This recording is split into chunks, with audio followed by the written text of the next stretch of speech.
Billionaire Les Wexner, one of the closest known benefactors of Jeffrey Epstein, says he was, quote, naive, foolish, and gullible for trusting the late convicted sex offender.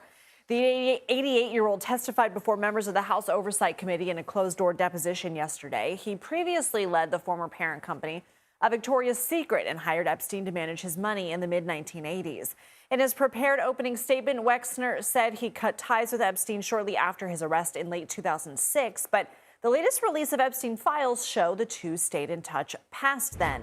In her book, Selling Sexy, Victoria's Secret and the Unraveling of an American Icon, CBS News contributor and Puck fashion correspondent Lauren Sherman discusses Wexner's years-long relationship with Epstein, and Lauren joins us now. So tell us more about their relationship.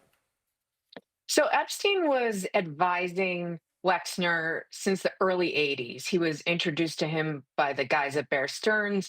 He was vetted by him. He was a casual advisor. And then by the early 1990s, Wexner actually granted him power of attorney, which we all know is a very rare thing to do with a financial advisor. And he had that until 2007 when all these accusations and Epstein started to get into really big trouble. Wexner has tried to remove himself from the Epstein narrative, but the reality is he made Epstein very rich. And so the two men have been intertwined and have affected Wexner's legacy as an entrepreneur and a person who really built a lot of Ohio over the last 40 years. What do we know about Wexner cutting ties with Epstein? So he claims that in 2007, and in this letter that he wrote prior to the deposition, he claims he cut them off entirely. There are a lot of emails from Epstein to Wexner or to Wexner's advisors post 2007.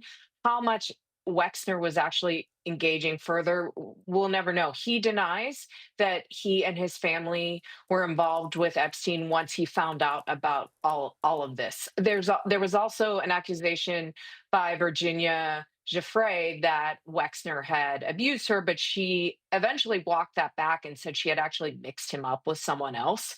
So it's really messy, and we will only know one side of the story, which is that Wexner says he was duped and that he knew nothing about Epstein's behavior or criminal behavior. Over the decades they interacted, did it seem like he was being duped, like he testified? Look, Wexner is a very private man. His personal life is not something a lot of people that he worked with knew about.